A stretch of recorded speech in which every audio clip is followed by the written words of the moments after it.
For inviting me. This is, a really nice opportunity for me. I finished writing the book a few months ago and managed to get it published. I think we're doing fairly well with the response. So this is Art Cohen. Art is one of the presidents of the Movement Against Destruction, the citywide coalition that was partly responsible for defeating the highways way back in the day. And Art was one of many guys who sort of changed the way I wrote the book. So I'm a city planner, but don't hold that against me. City planners, here's a caricature of a city planner writing a love story. Richard decided that he loved Rebecca because, bullet point 1, bullet point 2, bullet point 3. But there were a few drawbacks, bullet point 4, 5. So he put it into a decision matrix, and 2 months later, the answer came out that he decided he was in love with Rebecca, but in the meantime, Rebecca had decided she was in love with someone else. So that's the fate of the city planner writing a book. Charlie Duff. Charlie, raise your hand, please. Charlie was another guy that I interviewed. He had what he called a minor role, but it was actually a fairly significant role way back in the day. I interviewed in all 55 people, and what happened was I sort of had an aha moment in the middle of writing this. A typical interview for me was going something like this, where I was kind of boring in on people trying to get detail, and most of them didn't remember the detail, although Charlie was one who did. And actually Art was pretty good with the detail too. But what they did have was these stories. So I suddenly realized, this was my aha moment, I've got something way better here than a city planning book. And then I tried, and hey, I've been writing like a city planner for 45 years, and then I tried to kind of advance my writing. City planners don't express opinions, they're totally rational, they're concise, and suddenly I was freed up to be expressive and to express an opinion and try to really engage on a human interest level rather than a policy level. So you be the judge as to how well I succeeded. But I had more fun writing, I'll tell you that, I had a lot more fun writing the book as a human interest story than a city planning story. There were 3 issues that really drew me in. None of us do. Don't worry about it. Everything okay? It's her phone. Okay. There were 3 issues that kind of drew me into this, and really I thought any one of those 3 might have made a good book. The first was the populist narrative of, on the one side you had Greater Baltimore Committee, the governor, the mayor, all the engineers, and 17 out of the 18 councilmen. How were a bunch of activists going to come up against this kind of the power structure? And it's still pretty astonishing, I think, that the activists won most of the battles. There were a few failures, but they won most of the battles. So I really wanted to highlight who these people were. Most Baltimoreans kind of know that Barbara Mikulski stopped the road through Fells Point, which is only a little bit true. I can talk about that if you want me to. But I didn't want to tear Barbara Mikulski down. She was amazingly important. But I did want to build up all those other guys who have been sort of disappearing from history. And I'll talk about a couple of them later here tonight. The second major theme was saving the historic waterfront. This is, if you can see this, maybe hand this around, the 10D alignment going through the inner harbor. Here's Federal Hill, here's Montgomery Street. This was a 14-lane bridge. I should have widened the alignment to, and then I-83 was going to come down and intersect with I-95 and monopolize all of Inner Harbor East and then shoot over to Fells Point. This is the Fells Point alignment. And here's Canton. So had that highway been built, if you want to maybe hand this into the back row too, had that highway been built, the later reinvestment, all the young people moving back to these waterfront neighborhoods, renovating houses and enlivening storefronts, a lot of that would have been jeopardized and would not have happened had those highways been built. And there's a great irony that the economic interests in Baltimore backed highways that would have been economically ruinous to Baltimore in the long run. So I thought that was a pretty cool theme. And then the uncool theme, the sad theme, is the racial injustice of the highways that were built. The highway to nowhere, I-395 that was guided through Sharp Leadenhall, and Rosemont. It is a little bit different story. Rosemont was kind of the connector between the highway to nowhere and Lincoln Park, and I'll talk a little bit more about Rosemont in a little while. So those were three themes that I was really drawn to in writing the book. So I'll do a couple book excerpts, and I'm hoping Charlie Duck might jump in here a little bit, because I'm going to describe Bob Eney. Bob, and this is Bob Eney, and this is Jack Gleason, his housemate. Many people thought they were a gay couple, but they weren't. But they were kind of joined at the hip, and they were two of the four stalwarts of the fight against the highway through Fells Point. I credit those two and Lou Fisher and Tom Ward as the key people. Maybe add Roland Reed in there, because Roland was the guy who came up with the brilliant idea of the Fells Point Fun Festival. But here's how I introduce the Fells Point chapter. This is about Bob Eney. Perhaps there was some greater-than-life force at work. Indeed, the cosmos seemed aligned in favor of Fells Point's fledgling road warriors when unrelated events brought Bob Eney and Jack Gleason from New York City to Fells Point in February 1967. Only 1 week after their arrival, Eney and Gleason attended the founding meeting of the Society for the Preservation of Federal Hill and Fells Point. Gleason went on to become the Society's third president. More importantly, in 1971, he was elected the first president of the Southeast Community Organization, the broader umbrella group, thereby achieving what seemed an impossibility 4 years before. The white ethnics and the preservationists were now marching in lockstep under the banner of highway resistance.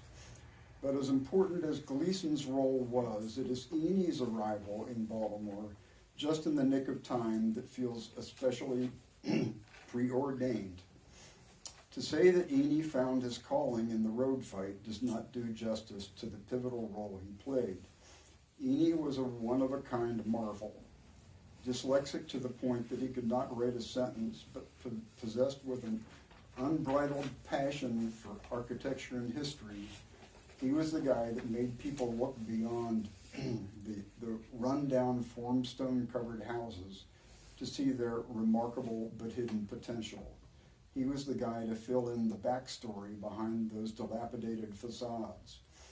Bob's friend and caretaker when Bob was afflicted with Alzheimer's in late life, Tony Norris, said, Bob was so enthusiastic and persuasive he could turn a slum landlord into a preservationist. His knowledge, his passion, and his persuasiveness were a difference maker for the fate of Fells Point. And Charlie, you knew these guys really well. You want to jump in with a little bit? I'm sorry to put you on the spot, but I think you do pretty well talking off the cuff, as I recall. Well, I mean, you said it. I mean, you really did. Bob Eating was a window dresser. He did the windows in department stores. He was, if he'd grown up in some different situation, he might have been an architect or something, but he didn't. He was a window dresser. But he got historic buildings, and how many of you have been to Bertha's? He designed it. He functioned as an architect.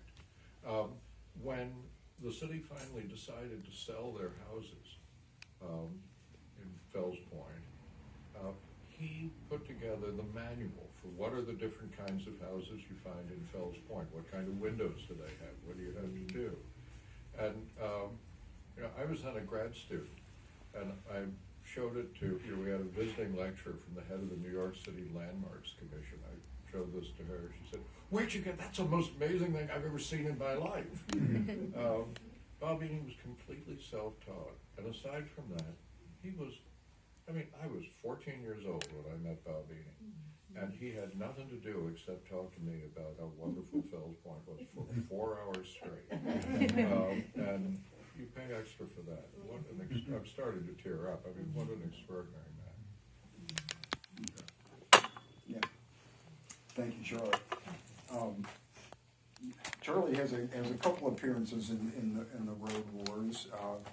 He actually played a arguably game-changing role in Federal Hill when Martin Luther King Boulevard was planned to go through part of Federal Hill, and Federal Hill and the Preservation Society almost went along with it until Charlie stepped in. One more section I'd like to read, and then we'll turn it over to Art. This is in relation to Rosemont, the community. This is the highway to nowhere on the west side of downtown, and downtown would be over here. This is Leakin Park, and Rosemont was the connector. It was one of those communities that was, this is the engineers drawing a straight line between here and here, and Rosemont was the victim. Rosemont was a very well-maintained, solidly middle-class neighborhood, and it's fairly astonishing that the city just kind of wrote it off. But that was, that was what was happening back at that time. So this was under Mayor D'Alessandro, and D'Alessandro had gone to a road building convention, and he had given a speech where he sounded more like Art Cohen than the mayor of a major city. He had said that the displacements from highways were going to cause community dismemberments, and he was worried that these highway acquisitions and all these relocations were going to cause civil unrest. Only 3 weeks later, Baltimore erupted. So one other background piece, the Urban Design Concept Team is a group of consultants ostensibly working for the city and the state, but amazingly working mostly against the city and the state and more in concert with the neighborhoods. So with neighborhood pressure mounting, The Urban Design Concept Team advised the Policy Advisory Board on December 26, 1967, that only a different location would provide a reasonable solution for Rosemont. The following month, making their first exception to what was called the givens were the consultants were only supposed to stay within the established right-of-way. The board authorized the Urban Design Concept Team to analyze alternatives to the 10D Rosemont alignment. DPW and the engineering side of the concept team opposed the exception, concerned about the precedent set in letting the camel's nose under the tent. On this point, they would later prove to be omniscient, see Federal Hill chapter, another whole story. As noted in the Harlem Park chapter, Mayor D'Alessandro's February 1968 speech at the American Road Building Association conference was stridently anti-displacement, even predicting that community dismemberments will become a major cause of unrest. He stressed that Baltimore was in better shape to handle this problem than other cities because of the Urban Design Concept Team. Only 3 months later, Baltimore exploded after the King assassination. 2 weeks after the riots, D'Alessandro had a chance to save one African-American neighborhood, to follow the advice of the Urban Design Concept Team experts that he had claimed to value, but he inexplicably, irrationally, and unforgivably failed. The mayor was an hour late to the April 1968 meeting to consider the Urban Design Concept Team's Rosemont alternatives. Rather than hearing UDCT's presentation, he got a slanted summary from Jerome Wolf, the State Roads Commissioner. D'Alessandro's words at that road building conference seemed to be written in disappearing ink. He decided to stick with the current alignment, really a death sentence for Rosemont. Wolf explained the decision to Joe Wiles, one of the amazing community leaders that I also highlight in this book. He said, "I think we create more uproar by considering other routes we were reluctant to consider in the first place. This route is the final one," which ended up being not the case. However, Joe Wiles and the Rosemont Community Association, to them, this was a decision that was a major betrayal. D'Alessandro had promised a different approach. His remarks at that conference were not out of character. For example, as a mayoral candidate, D'Alessandro has promised that, quote, "I am not going to run freeways through people." He had talked the talk, he was not walking the walk.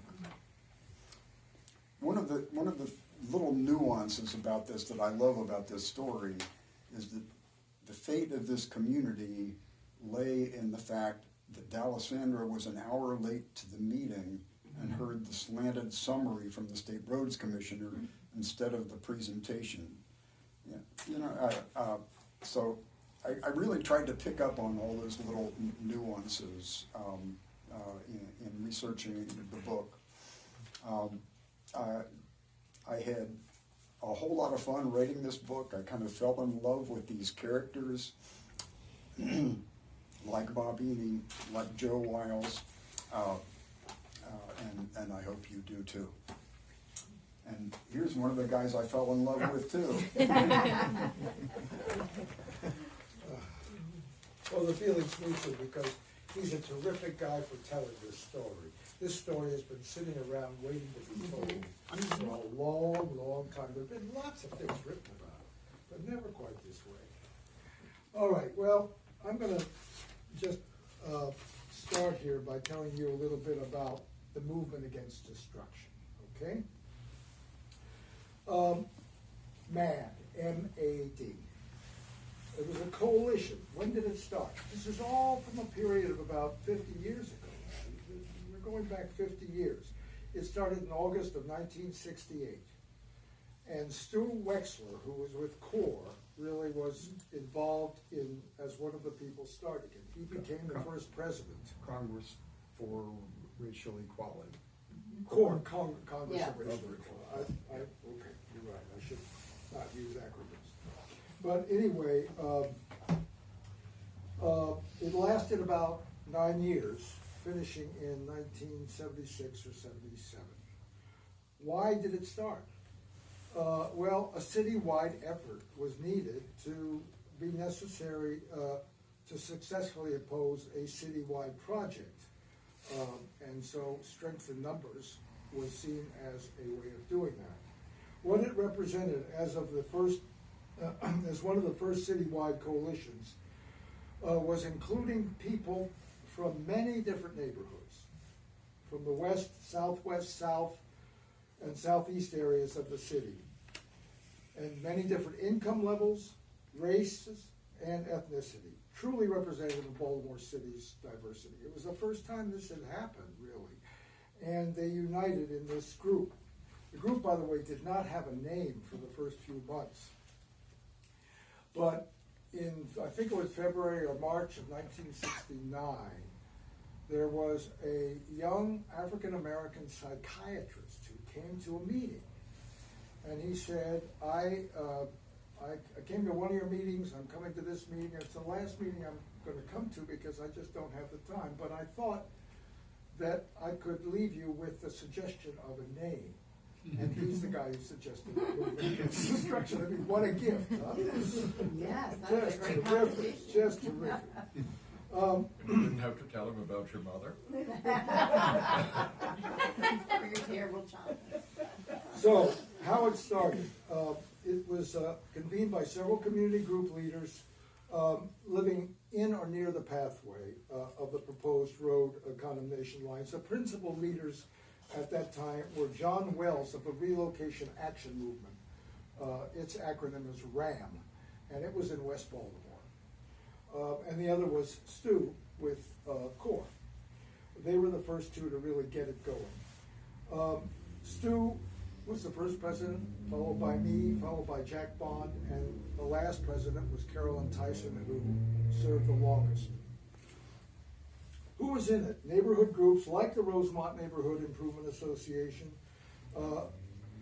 coalitions of several neighborhoods in the city like SCAR, Southeast Council Against the Road, the Southeast, civic associations like the League of Women Voters.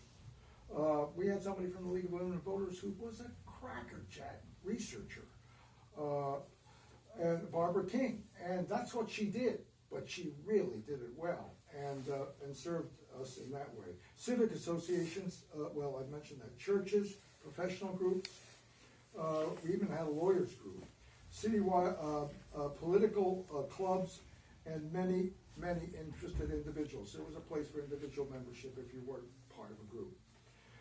We met at the Catholic Center downtown on the southwest corner of Cathedral and Mulberry Streets, right across from Enoch Pratt Central Branch. Very central. And there was a large ground floor meeting room which was provided to us by the Catholic Center, which was just great for this group. A central location in downtown Baltimore. We met every week, once every week, on Monday, usually for 2 hours, from 7 to 9 p.m. Our secretary, Lynn Butler, he sent out weekly minutes and agenda, which regularly went to members within 2 days of the meeting. So, for continuity, that was something. What a gift that By was. snail mail? Huh? By snail mail? Well, yeah, but Yeah, that's it got to amazing. people. I guess he went home, did it, and I put it in the know, put it mail. in the mail, and it got there. So how do we function? Well, one, vigorous, open discussion at all times. That was number one. Staying focused on the issues such as social justice, equity, who the road was being built for. Doing the research needed, cultivating good relationships with print and electronic media, before social media, but there was print and electronic. Very important. Showing up at all official meetings where we had a chance to speak and raise hell. Finding out and using each other's strengths, talents, and interests. And asking people to give only the time and energy they can, and this was important, to take care of themselves and not to guilt trip anybody because they couldn't come to every meeting. This was all part of it. multitasking around several strategies at once: publicity, legal action, public hearings, and finally, devising simple yet effective public actions to take. And using humor and ridicule were called for in messages. Remembering that there is nothing like deserved ridicule to generate public support and enthusiasm. I'm going to give you an example of a couple of these. One was a 200-foot long banner that was made on the street in Fells Point, on which were written the words, "Stop the Mayor's Road." 11 of us brought it into one of the early city fairs. We had sticks and we brought it in.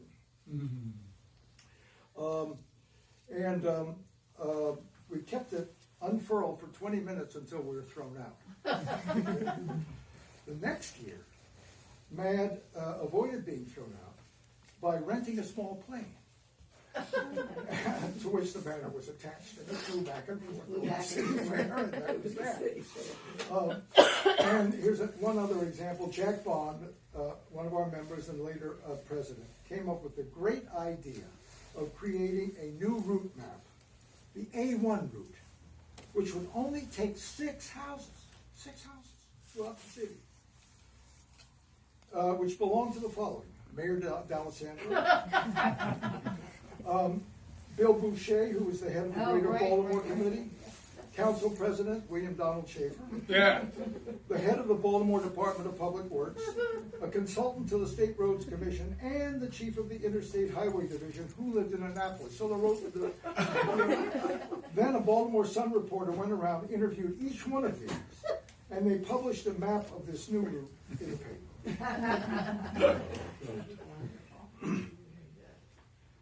One of the other things we did, we invited and welcomed support from people in positions who had to remain invisible and unknown. And there were people like that in high places, but who really believed in it. One of them actually, I think, wasn't afraid of actually going public, and that was Abel Woolman.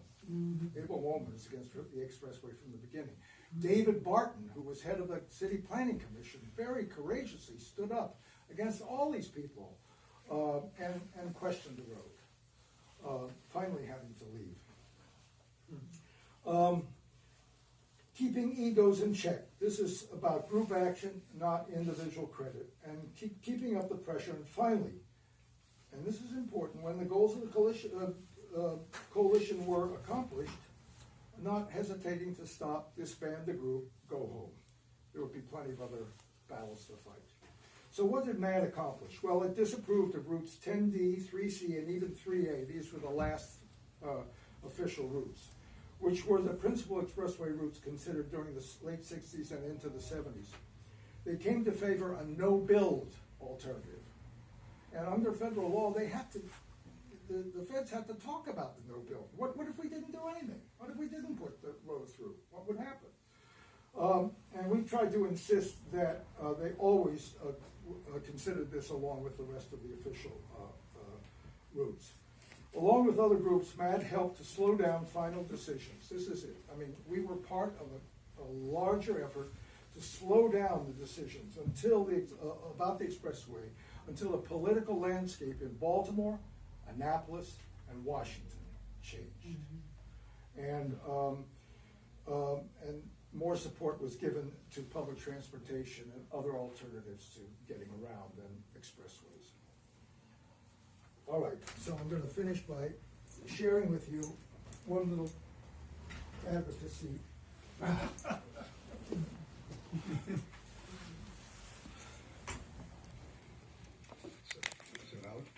Method that was used. This song was written out of anger, and it was written in, I don't need my glasses for this. It was written in 1972 and then slightly revised in 74, and this is a 74 version. I want to keep you up to date.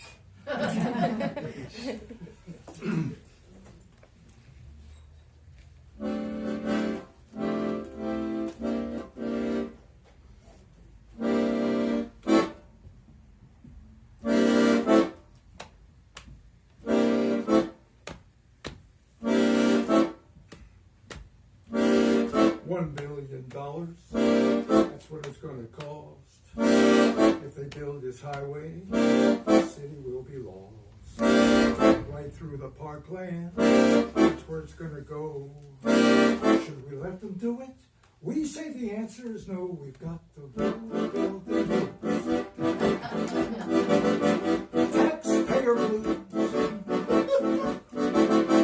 Road building blues. 8 lanes wide, 23 miles long. That much new expressway, it's gotta be all wrong.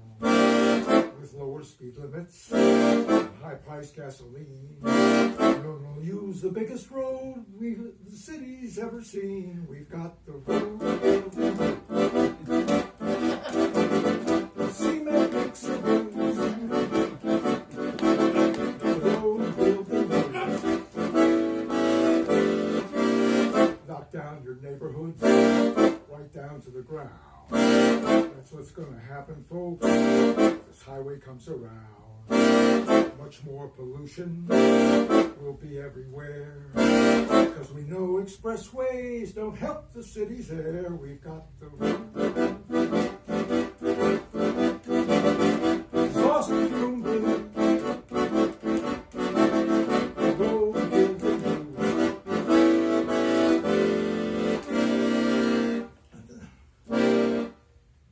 I want to make sure the next verse is. Let's see.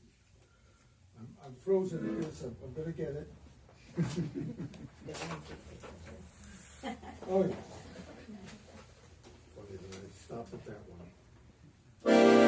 To get reelected, contracts, it's a cinch. Highway robbers' money will come through in a pinch. Pave over the city, pave it with concrete. If the road gang has its way, we'll just be one big street. We've got the road.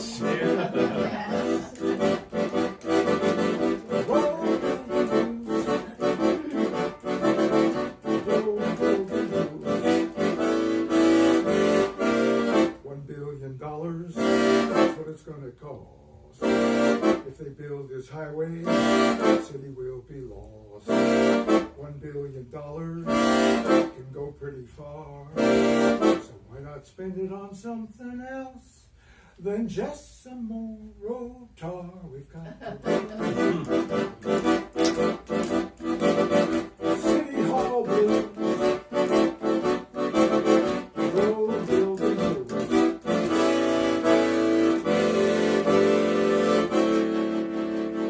All right.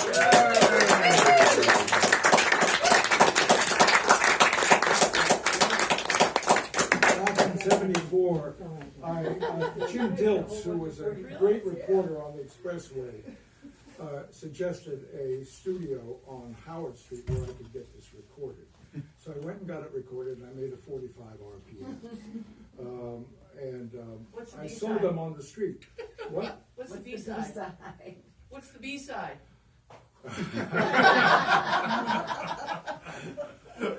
Big Devil Blues. Oh, all right. Don't ask who the Big Devil was. Anyway, it's funny that you asked that. So I went and I would peddle this, and I was once downtown at the Eyeball, outside the Eyeball in the Inner Harbor, and Bill Boucher came by with his wife, and I was selling these, for $1 Bill a Boucher piece. was president of Greater President of Baltimore. Greater Yeah, Baltimore Baltimore. Committee. And with a lot of persuasion from his wife, he decided to buy it. But I had them in jukeboxes in Southeast Baltimore and South Baltimore. The radio stations would not take it seriously. One station played it as a joke. That was all. Anyway. So. Don't you say,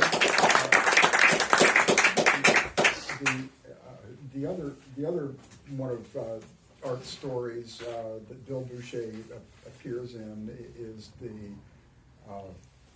6-point highway plan. The TV or the radio station interviewed Bill Boucher. Sun reporter. And And apparently he has a sense of humor. He put on this big act like he was incensed that they were going to acquire his house, and there had been no public hearings. Nobody consulted me about this. Except Schaefer. Thought it was funny. Schaefer said he couldn't eat his dinner. But everybody else went along with the gag. Yeah. Well, thank you, Art. Now you know why I wanted to speak first. I couldn't follow. So questions? Yeah, questions. What gave you the idea to actually write the book? I mean, I'm sure you've been involved in a lot of other planning catastrophes and or whatever. Nothing quite as significant as this. You know, I started thinking about this, I don't know, probably 20 years ago, and I sort of kept watching to see if somebody else had written the book, carefully guarding my idea. I didn't want to give my idea away to somebody else who beat me to the punch. You know, it's just such a huge part of Baltimore's 20th century history that, you know, it just drew me in. And you have the Franklin Mulberry Corridor today, which is left as one of the things that was one very visible kind of damage that was done and never really undone.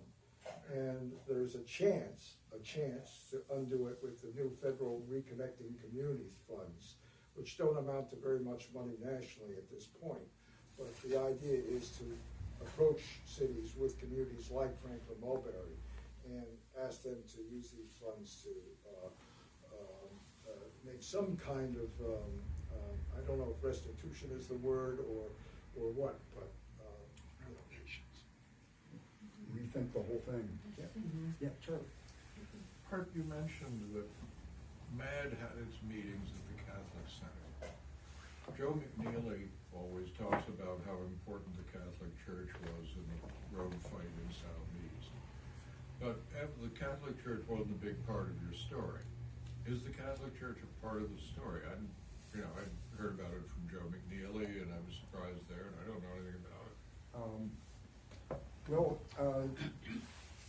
the Archdiocese did hire a planner who was active in the creation of MAD. Do you remember who that was, Art? I forget where I picked that up. I'm not sure. Jack, somebody? I'm not sure. I don't know. I mean, that was a time of a lot of religious activism. Yeah, there were some activist priests. And certainly the church was very active in creating these umbrella community organizations like the Southeast Community Organization that kind of led the way on the revival that happened after the highways were finally gave Father up. Gino Baroni, who Joe McNeely knew very well, and so did Barbara Mikulski, and he worked very closely with people in Baltimore around things. So I think there was a very strong activism in some part of the Catholic Church, and certainly there were priests whose parishes were in the neighborhoods that were affected. So that's what I was going to ask. Were there a lot of properties that were owned by the Catholic Church that were going to be knocked down by building this highway? Oh, that's a good I question. don't think so. There was one rumor that I think I mentioned. Maybe this was just in a private conversation. I forget, but the early meetings in Fells Point, the early public hearings, there was a huge contingent of people who were actually in favor of the highway. They wanted the highway relocation money to get out of Dodge, And there was one meeting in particular where a huge throng from St. Casimir's parish showed up. There were 500 people out there, and probably 400 of them were in favor of the highway, the existing highway plan. Well, Jack Gleason, in a 1974 interview, kind of recounted what happened there. And apparently somebody in the Preservation Society produced a back-of-the-envelope plan that appeared to impact St. Casimir's church. And the priest there worked with the city councilman, who were all in favor of the highway, got the parishioners riled up, and that's why there were 400 people there in favor of the highway. So a little kind of on the other side of religious activism. Well, there was a lot, I just want to say one other thing. There was a lot of activity on the part of the church to learn about what was going on in African American communities. I remember this because I was part of a team of people who went around from one big community meeting to another, all Catholics that were brought together after Martin Luther King's death and after the city exploded along with 100 and some odd cities in the country, trying to explore what had happened and why it had happened. And the church was very active in trying to reach people. They had Joe Howard, who went on later to be a federal judge, myself, and others. And I remember once I was on the stage and I followed Joe Howard, and I said to Joe after that, Joe, this is never going to happen. I am not going to follow you, because he was the power of what he had to say really needed to be the last thing that was heard. Right. I find it interesting, looking back 50 years, looking at the maps that are in the book, these proposed routes, and there are several of them. And for someone who knows Baltimore City pretty well and has a walking familiarity of many of the neighborhoods, you look at these maps and you think, holy shit, you know, if this road had gone through this way, you know, these neighborhoods would be wiped out. If it had gone in this way, it would look completely different. You know, you realize in hindsight, you see what the difference it would have made in Baltimore. So this no-build proposal that Mad was advocating, you know, we were spared, you know, this kind of destruction. And then we see what happens in Fells Point and Canton and Federal Hill and, you know, these areas along the coast that, you know, that would not have happened. Yeah. Would not have happened. Yeah, I find it all, you know, really fascinating. You know, the Preservation Society, when they first, their first positions were kind of interesting. They didn't feel like they could advocate for the no-build alternative. So in Fells Point, they advocated for just moving the highway up a couple of blocks, and in Federal Hill, they advocated for a ridiculous plan that would have moved the highway, the interchanges, right out into the middle of the inner harbor. Yeah. So Federal Hill would have been basically a highway overlook. Right. So you know, people fooled around with all kinds of different alignments, but thankfully most of it didn't get built. And the fact is, the interstate highway system was 42,000 miles or something throughout the whole nation. It was only the last 200 that they had problems with. Those are the ones that went through cities. Mm-hmm. And they had problems in many, many cities. New York, Washington, D.C., Boston, Memphis, etc., and Baltimore. So.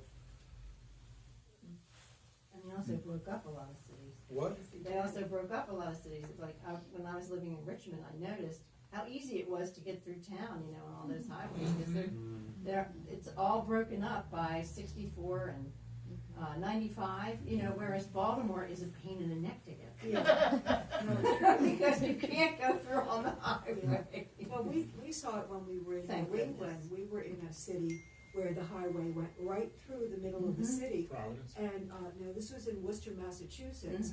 And the highway, you know, went right through the city, and we heard stories of people who grew up in Worcester that, it went through, an African-American community. It wasn't a large community, and it was one of the only African-American communities in Worcester, Massachusetts. But it just decimated that community. And you had this, you know, you didn't have the connection in the city that used to be there, because you had this big highway right down the middle of it. It really separated the city. I was very fortunate that I was able to interview Obama's transportation secretary, Anthony Fox, and he is very articulate on those issues. He was from Charlotte. He had been mayor of Charlotte. Yeah, he had been mayor of Charlotte, but he knew the history of, you know, all these cities where African American neighborhoods were decimated by highways. Baltimore has a lot of company, for better or worse, in this problem. Yes.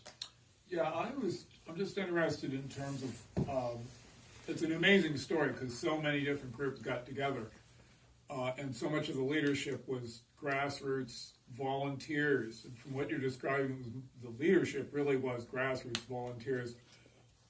And was that also most of the scut work of organizing, or were you able to like appropriate staff from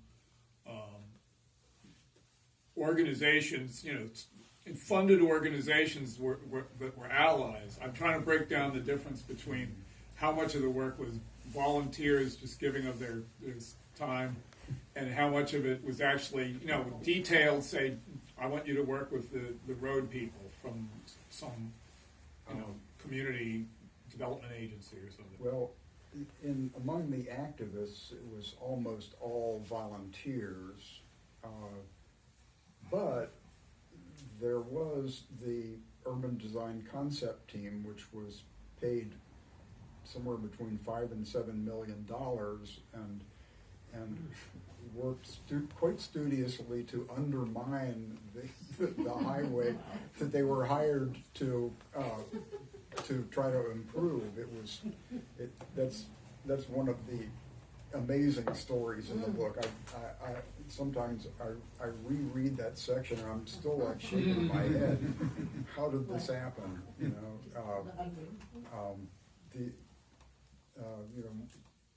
one of the guys that helped organize the movement against obstruction was a guy named Stu Bryant, who worked for the urban design concept team. He was also Fresh out of Berkeley. He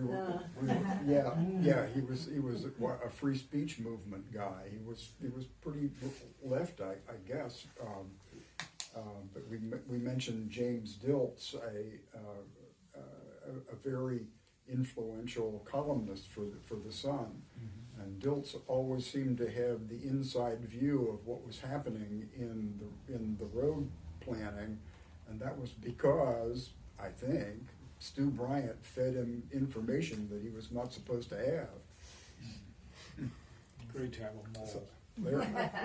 If I'm about 80 pages into the book, and it's great. So, I'm curious about the evolution of the politicians like Schaefer, and I know Schaefer was city council president then.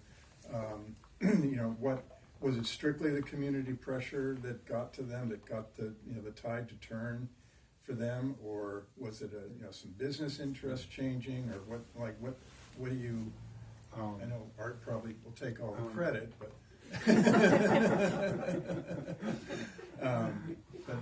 I'm sure that comes out later in the book. It would have been better for dramatic effect if there was some final resolution that stopped the highways in its tracks, but it really kind of slowly ebbed away, and it was cost and delay, but both of those were because of highway opposition. Every change that was made that made it more expensive was because of community opposition. In Fells Point, the city had to settle for tunneling under and around Fells Point, out in the harbor, rather than going through Fells Point, and that alone quadrupled the costs. In Meakin Park, there was a small section in what's called the Crimea that also, they decided they were going to tunnel there. They had to go around Rosemont. They had to acquire cemetery plots in order to go around Rosemont. And acquiring cemetery plots, you can imagine how hard that was. The opposition, really just took a toll, piece by piece, forcing delays. There were 6 lawsuits. Every environmental impact statement got disputed. Ned had a Johns Hopkins University professor go through one of the environmental impact statements, and he produced a 41-page critique. That was Marcus, right? Yeah, a guy named Phil Marcus. Phil Marcus. And they had to respond to all that. That produces more delay. And then EPA stepped in and they picked up on many of the same points that this guy Marcus had made. So a lot of what happened was also that the opposition was able to work in concert with federal agencies that had regulatory authority. In answer to your question, it might be fair to say that it was death by 1,000 cuts. Just whittled away. Yeah, Charlie. From our point of view, you look at what the roads would have done to the city, and you say it would have killed the city. You look at the vibrant parts of Baltimore today, they would all have been buried under highways, and you say, how could they have done that? As I look back at Baltimore in those days, and at every other city in this country or in Europe, nobody saw deindustrialization on the horizon. Right. Mm-hmm. These roads were planned with Bethlehem Steel at 25,000 workers. These roads were planned when ships were unloaded by individuals, not by cranes. Western Electric, and we were an industrial city, and it made sense that if people were shipping goods by train, we needed to have railroads. If they were shipping goods by trucks, we needed to have highways. We needed to be a part of the global system. Nobody saw deindustrialization coming. Not in Baltimore, not in America, not in England, not in France. Nobody saw it coming. Yeah, and almost no one saw that the waterfront could become an amenity rather than a functioning port-related thing. Although Baltimore was kind of on the forefront of that with our inner harbor. City fair. Yeah. Pardon? The first city fairs. Yeah. On the school buses and asphalt piles. Yeah. Well, we should probably draw it to a close here, shouldn't we? Are we overstaying our welcome?